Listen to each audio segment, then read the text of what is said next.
Hey, everybody. Welcome to another episode of Cooking Up the Revolution, Mexican Marco edition.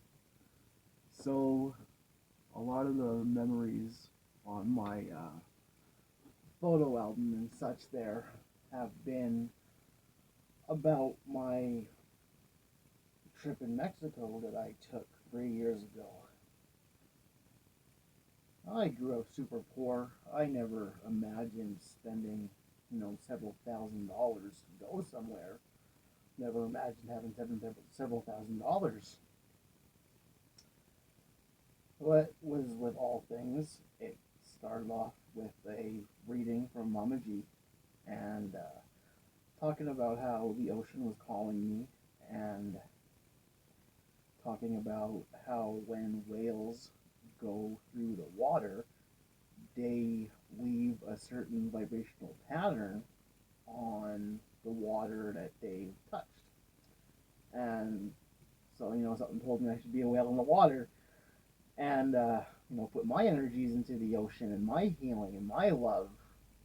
And so, I worked hard, I saved, I went, I got my passport, and then I went to Mexico all by myself, which was great for my anxiety, I tell you. But my first day there, or I should say, getting onto the plane, I had the so I had. Sorry, I'm scatterbrained as fuck. When you check in 24 hours, you can actually pick which seat you want to sit at.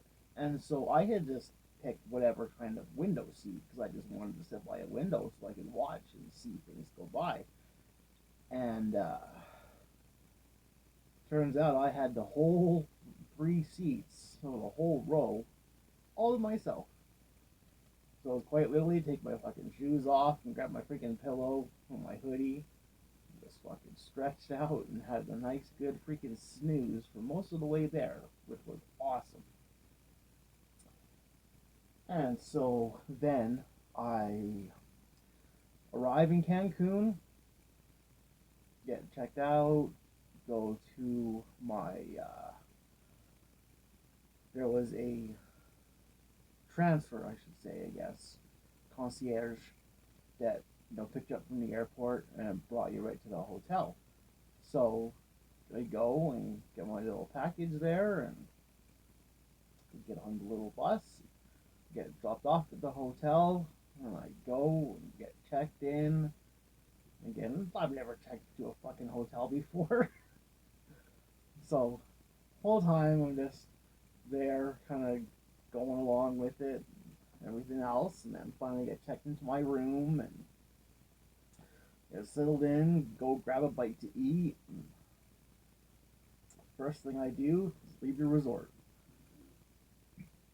So walking out of the resort, and about a block up from there was one of these little excursion tour places. And I had already kind of decided there was a couple things I wanted to do, and then the rest I kind of just left open. And so, my important ones for me were Chichen Itza and seeing Sharat, which is like an ecological and archaeological amusement park, essentially. So I went and got shown a bunch of things and a bunch of tours and what have you, and I got my ticket for Sharat, a ticket to Census, a ticket to the Chichen Itza experience, and that was all just like boom, boom, boom, one day right after the other. So literally the next day, I had to be up at 7 a.m. to be able to catch a bus to drove us up to the Sharat, and then we were there literally all day and night. And so, first day, we go to Sharat, get on the bus, get into the place, totally awesome. And there's all sorts of things that you can do here as well. So, one of the things I'd always wanted to do my whole life was to do a sweat ritual. And, there's plenty of indigenous communities here and such that partake in that thing. And just for whatever reason, I never fully committed to going to any of them.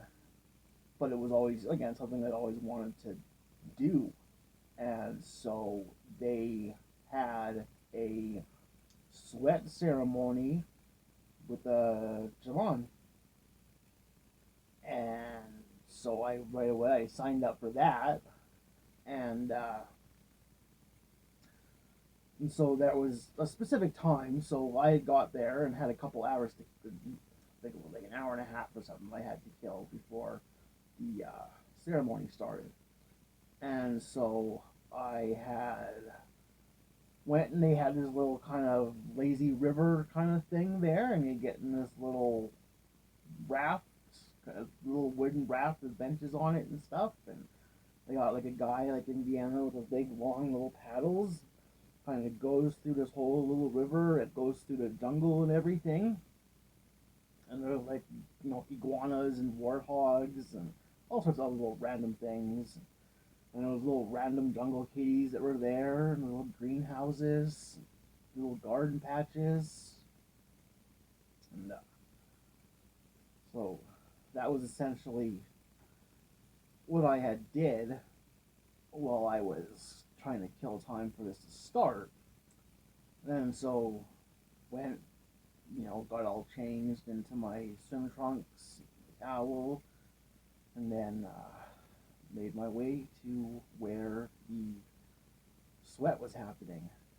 And it was in this totally enclosed clay dome. And they gave us this honey and herb infused drink before we went in so that we could like have lots of good energy and stuff like that. And then they had all of these lava rocks which were in a fire. And then so they grab a shovel and they grab these lava rocks and they put them in the dome. And then we all pile in there, about 8 of us or so. And we get in there, and there's like a big bucket of herb infused water, and the shamanist is there and starts drumming and chanting and putting the water on the lava rocks, creating the steam, as we're all totally enclosed in this little dome with just barely a sliver of light that made its way through. And then he gets chanting and he builds up the rhythm, and he tells us all to start screaming, and so we're all just like screaming, most like primal, deep screams, and just letting everything out. And then from there, after it was all done, we went and took a dip in this little sinkhole kind of pool. And that was awesome. And then so finally did my sweat ritual that I always wanted to do. And it was an incredible, amazing experience. And, I can't even put into words what, I saw and felt, and just the whole kind of energy that was there and all that. And so after I had finished, of course I hadn't eaten anything all day, and I was really looking forward to the buffet there. It was really awesome. So should have waited a little while longer instead of going right after the sweat. But my typical fashion, just plow right through. Went to the buffet, and it was totally awesome, and had a totally great waiter. It was totally funny, and so talked with him lots, and just have a great, great meal, and tried all sorts of things, and all sorts of juices, all sorts of good, delicious stuff. Then as I'm kind of walking around and stuff there, and I get a little feeling in my tummy. I'm like, oh shit, right? Starting to feel a little, yeah. So I go find the bathroom and I fucking puke my guts out right there. And totally felt way better afterwards. I puked. Again, that's what I do. I puke. I haven't puked at your place. We're not real friends. And then so after that, I just kind of wandered around aimlessly a bit and checked out the little Mayan village they had there, and I got a really cool jaguar tooth necklace. And then they had this little hut set up where they hit the trees and collected the chiclet stuff, so like the rubber for the gums. And then there was a bird sanctuary which had, like some toucans and parrots, eagles and vultures, all sorts of like, I mean, in my experience, exotic birds. And and from there, as you're going through, at the end of the bird sanctuary kind of part, it goes into a butterfly refuge. And so I'm in this place, and you're just surrounded by these incredibly like colorful, like huge butterflies, and just like everywhere. They're like on my beard and on my shoulder, and like it was all over, and it was a very emotional moment for me, just seeing so much natural beauty and just being present in that moment and knowing that it's like, this is why I fight as hard as I do and why I'm as vocal about things as I am. Because, I mean, this planet is worth preserving. This planet is worth standing up for. And it just kind of really hit me there because it was just such unbridled beauty that I was experiencing and, able to be a part of. I mean, I broke down in tears right there because it was just so like overwhelming and it filled my heart so much. And so that was just that part. And then there's several ancient ruins there to kind of explore, and they had a big giant graveyard, which is like the coolest thing. It's all like it's happy, they celebrate death. They don't mourn it like we do, and it's all dark and dreary. And everything was just like colorful and celebratory. So I mean, like that was a beautiful experience. And they had all these little underground tunnels with candles and wax, and they had all these little miniature dioramas of all of the major ancient ruin sites. And then they had a little church kind of place there for Guadalupe.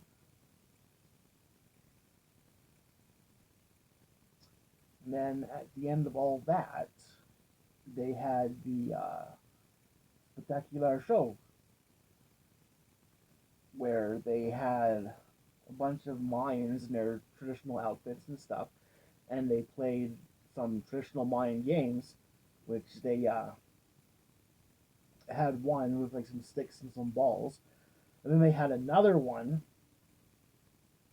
No, the one with the sticks and the balls is the one I'm talking about, and it had like a flaming ball.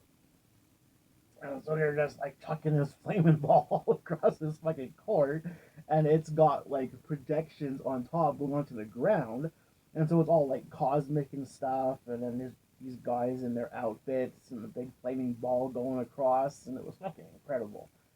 And then they had another game where they had like the ball that you used your hips, and you gotta like get it through the hoops or like the rings and on the side. And so they had like two full matches of those, and then they had a whole thing on like the history of Mexico and the colonization of the Spaniards and how they invaded and all the shit the colonists do. And then they had another presentation that was a bunch of different regional dances kind of thing. And there was one, and it was a bunch of people that were all dressed up in like these old man costumes and these old man masks. And they go and they do this whole cool dance and everything there. And then they, at the end of the dance, they take their masks off. And it's just a bunch of really old men. It was so totally hilarious. And then they had like a whole kind of like undersea kind of dance and all sorts of colors and lights and sounds. And then they had a little flying man exhibit, which is where they have like this like nice big tall pole, and they got a guy up there playing the flute, and then got other guys with these ropes that are wrapped around them.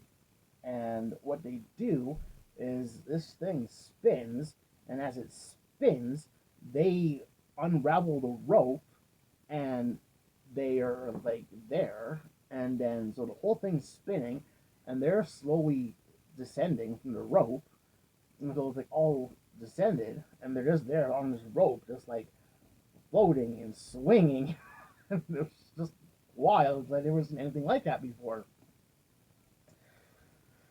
And so that was like the first day of me being in Mexico. And then the second day was I had gone to a place called Shenshis, which was a optical illusion park, essentially. And so one of the first things I did there was they had this maze, and you had to take your shoes and your socks off, and you go in, and it's completely pitch black. You cannot see anything at all. And so then they've got these different textures on the ground and along the walls and the sides, and different sounds playing and different scents going on as you're going through this maze. And it's like, and the whole time I felt like I'm gonna like hit my head on something, right? But of course I like put my hands up, and there's absolutely nothing above me whatsoever. But like the whole time I always just like had this feeling I'm gonna hit my fucking head. And so eventually I go through all of this, making my way through this whole thing in complete pitch black with different sounds and smells and feels and everything. And so that was super neat. And then get to the end of it, you come out, and it's like in this little cave, and you go out and you get onto the path that's going to take you back inside. Because kind of like how it was set up was there was a central circle, and then from there were all these little offshoots where all of the like the exhibits and everything were. And so then after that, as I'm walking in, they have a lemonade tree. So there was literally a tree with a little water spout embedded in the tree, and then they have like a little bunch of little cups beside it, and you turn the tap on, and it poured out lemonade, and it was like the best fucking lemonade I ever had in my life. Of course, I was like just sitting there drinking a whole bunch of lemonade out of this tree. And then after I had done that, there was a water slide which went up, and it went into a cave. And then so went on the water slide, got into the cave, and then there was a it's like a lazy river kind of thing that you just float down, and it's all like warm mineral water and everything. And then so you go through that, and then you go through a heated mud, so like a clay mud lazy river, and it was a wild feeling because it was like you're floating on it, and it's like so thick and it's so warm, and you're just going down this little freaking trail of muddy pool you ride along kind of thing. And then so I'm in there and just cover all myself in mud and my beard, and my head, and just cover my whole self, and then get to the end and you get out, and then they got these big buckets to rinse yourself off with. And then from there, you go through this sauna tunnel essentially. It's like a totally like heated sauna, and it's in this cave, and then just meander around, and then that brings you back into the central corridor again.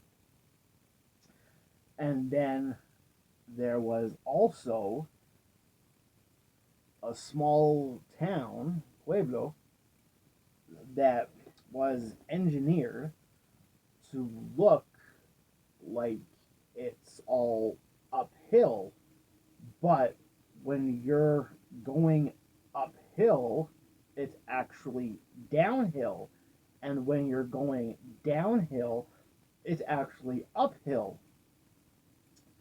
And so, I mean, like, it does a number on your fucking body. Like, I get in there, and right away it was just like, oh yeah, there is definitely something off here. And like, I get to the top, and like, I literally almost fell over because I was just like standing there, and it was just so like wonky with things. Like, my balance was all sorts of messed up. I mean, I was able to catch myself at least, but I told you I was going down. And then we get there to the top of, because it's the whole thing. So you go from the start from the bottom, and you work your way all the way to the top. And there's all little buildings that you can go in and everything. And one building has like everything on the roof. And so you like go in, and the roof is the floor, and the floor is the roof, and everything's upside down. And then they got like mirrors upon mirrors, and so they're just creating this whole like endless infinity illusion. And so that was like super neat. And they get to the top, and they have like this whole big fountain with like just bowls floating in it, and the bowls are all clinging each other and making nice little twinkly kind of sounds. And then they just have this big little sand spot that's just covered in hammocks. You can just go and have a nice little rest in the hammock. And then they had a whole bunch of other little kind of optical illusion things. One, there was it looked like you were like under a pool, so you could like take pictures, and it like looks like you're like looking through the water from a pool, and you're in it. Playing a bunch of color changing lights that were all through like in like ribbons in the roof. And then there was like a mirror kind of maze to get through. And then so that was pretty much that day. I just went back to the resort and played in the ocean, had some good food, and then on the third day went to Chichen Itza, which was again totally incredible. And so it's like a 3 hour bus ride, and they take you to this one little spot where they just try and like sell you souvenirs, all that kind of stuff there. And there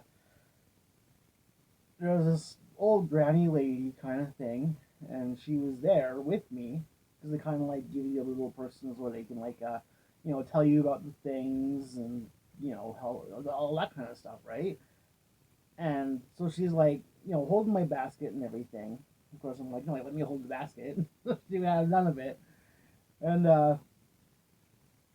like, she didn't really speak much English, but the amount of Spanish that I had taught myself, I was totally able to have like conversations with her, and I was joking about like the cold in Canada and all that stuff. And it was a lot of fun just kind of meandering around with her, and her showing me the things. And then so I had gotten like a couple little pipes and a couple little crystal things, and some little odds and ends.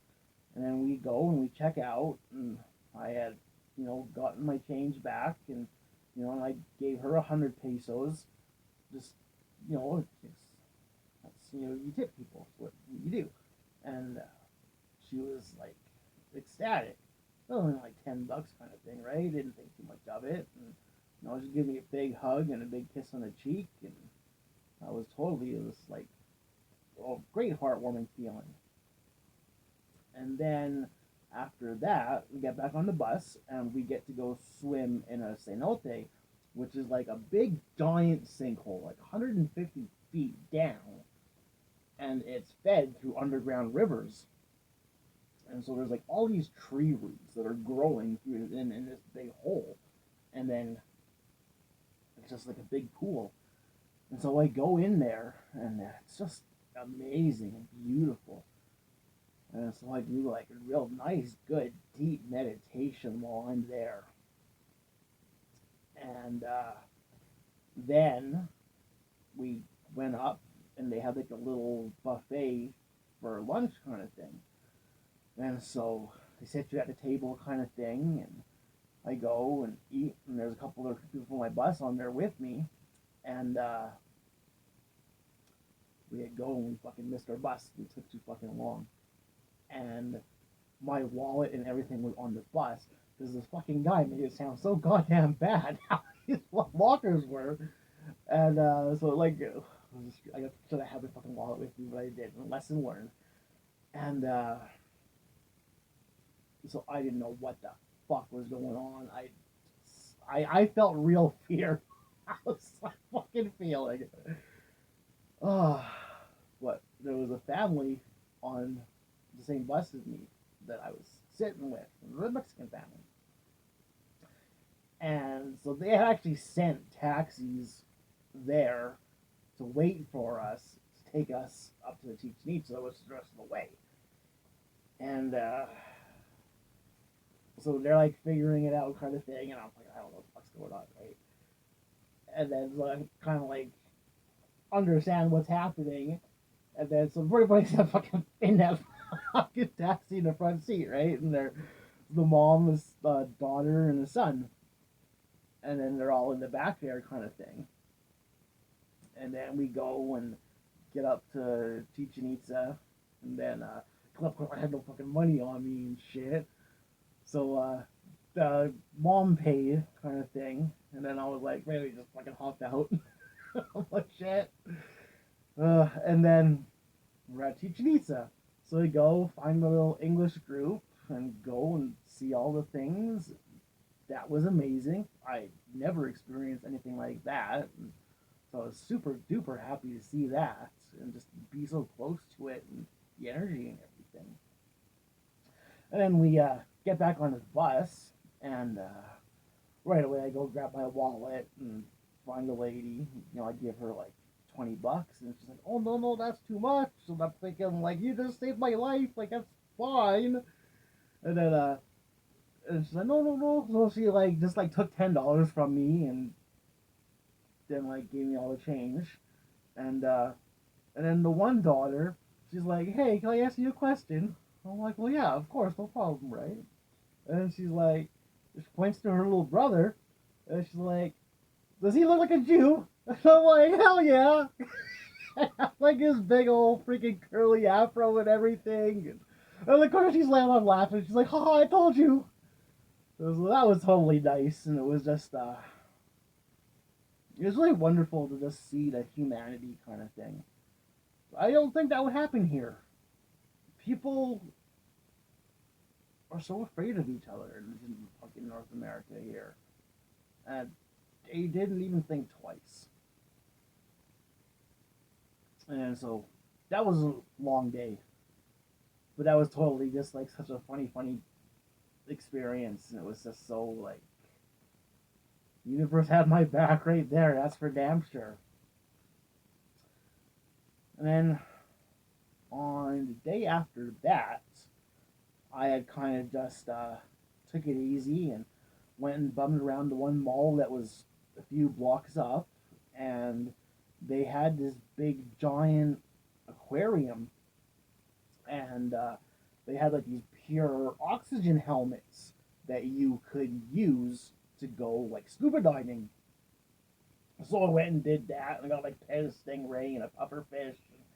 I'll see all these little Nemos and everything, where I'm like totally underwater, breathing this pure oxygen, and they run you through a little thing because you can't hear underwater, so you have to like use all this like sign language and everything. And then went and saw a little dolphin show and got my feet eaten by some fish because they have all these little tanks with these fish inside of them. When you go in there and they like exfoliate your feet and they get in between your toes and they eat it. It's like the funniest feeling ever.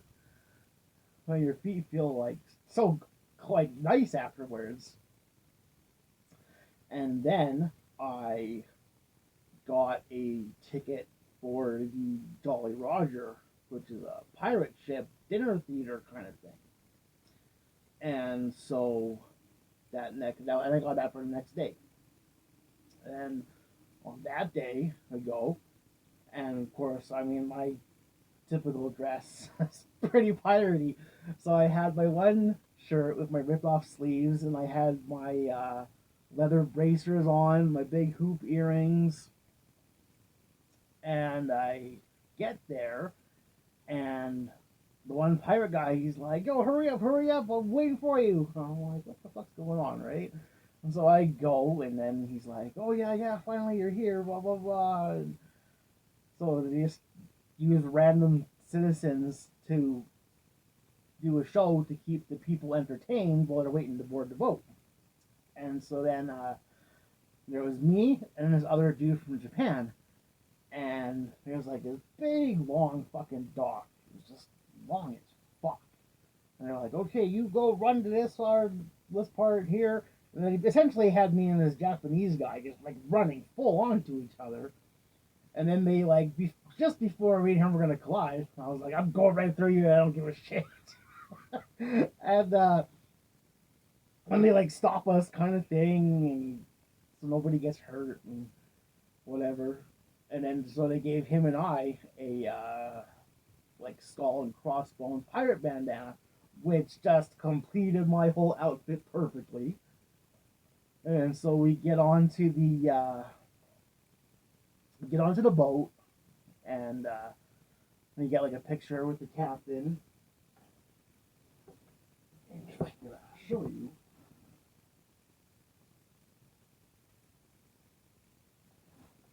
Oh, it's this right here.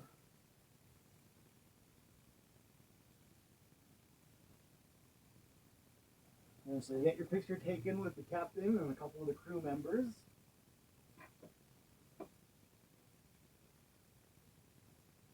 And then everybody gets all seated. And then, the captain's asking, where's everybody from? From Mexico, from Russia, from England, from America, from Canada. I was the only motherfucker from Canada on that pirate ship. And so, whenever the captain would say, "Canada," he was talking about me. And so I'd go up onto the stage there, and we did this beer drinking contest thing, and I'm not a beer drinker and shit, so I'm trying to chug this beer, and I get fucking beer all over myself. It's just a mess. No good.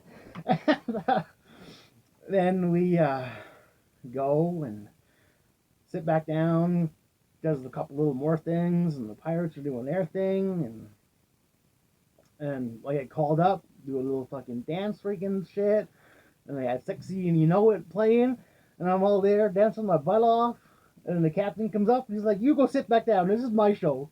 And so I go and sit back down, and then they went and had dinner, and had a nice freaking steak, and all sorts of little salads and sides and everything else, and it was totally a great meal, and all the pirates loved their waiters and stuff too, and kept all the drinks flowed, and then the captain got me up there freaking singing away and singing the Stand By Me song. And, yeah, no, it was like so incredible. And it was just totally got me kind of out of my comfort zone. And I mean, I was totally comfortable doing that kind of shit. A lot of people, they just like that would be like a nightmare for them to be in front of people. I'm like, I don't give a shit. Give me the microphone. I love having a microphone. And then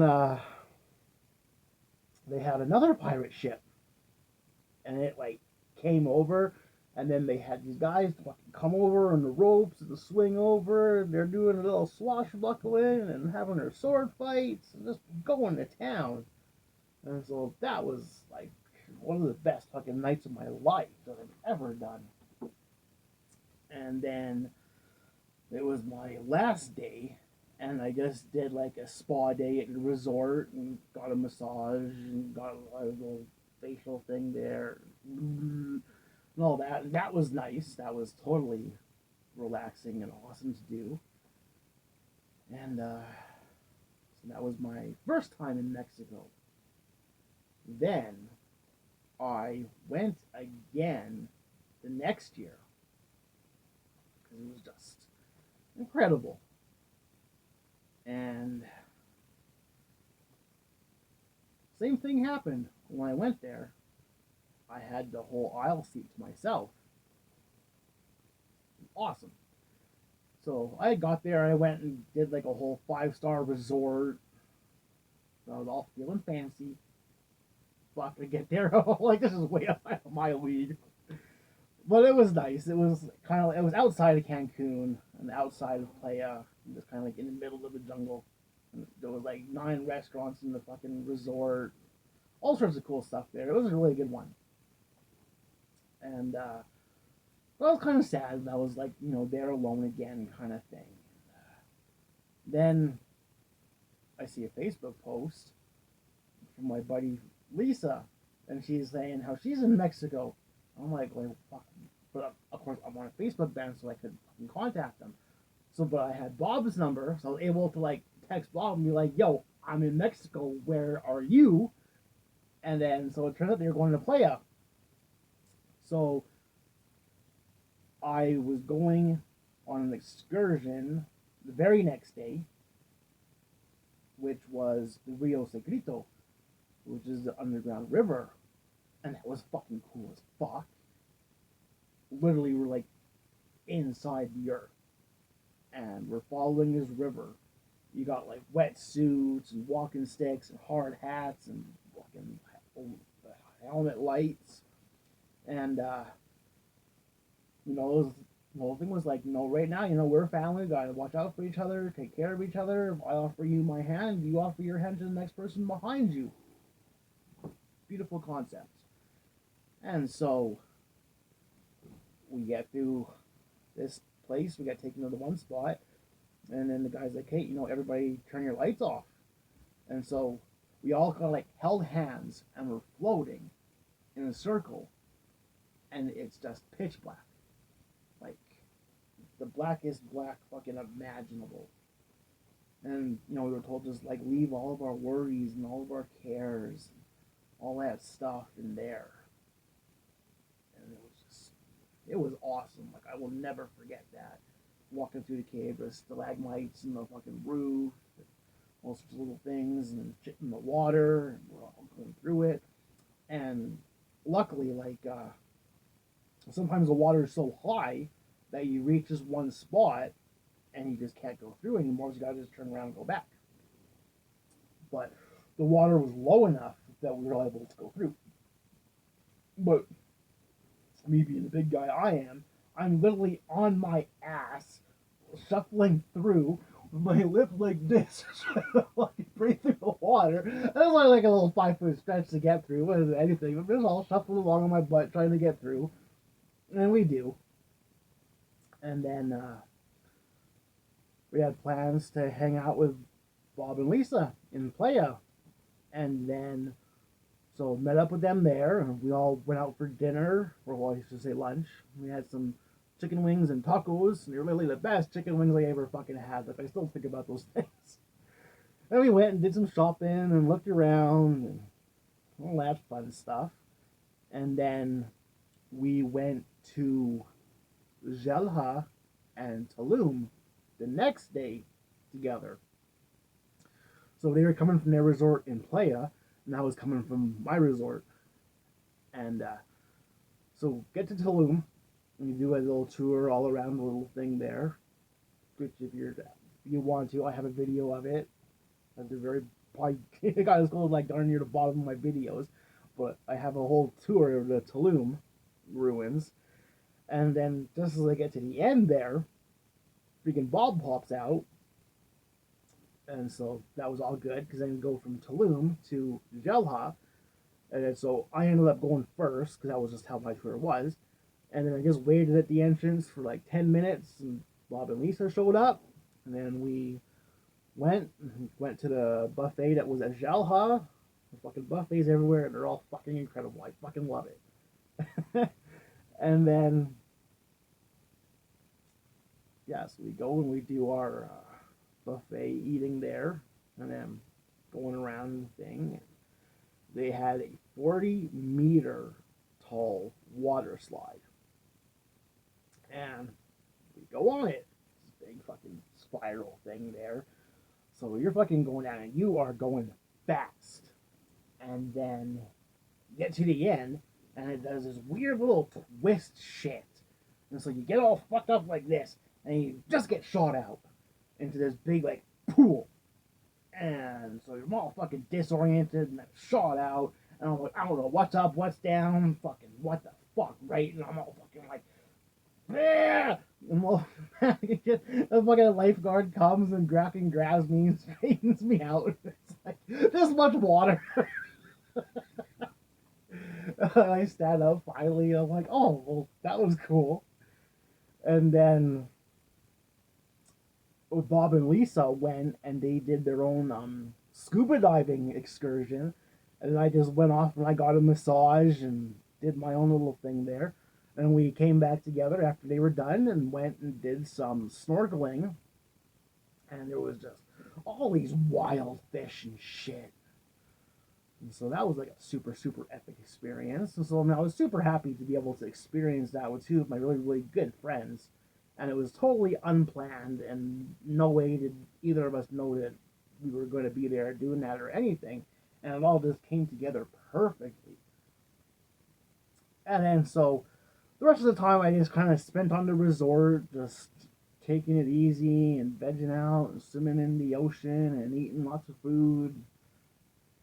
Just, it was incredible. And then came back from that. I would literally put money on this shit that I caught COVID on the plane on the way back. Well, I'm pretty familiar with my body, and I've been sick enough times and shit. And I was out for like a week, just fucking like had no energy for nothing, just sleeping all day long and like hacking the driest hack ever. Just like cough, cough, cough, cough, cough, and it was just like so dry. And that was like the beginning-ish of December. And then, all this COVID crap started coming out in January. But, that's my Mexican story. I mean, I love it. I love the people. I love the culture. I love the climate. It was the most amazing experience of my life. And hopefully I get to go back. I don't know what the fuck is happening with this fucking world right now.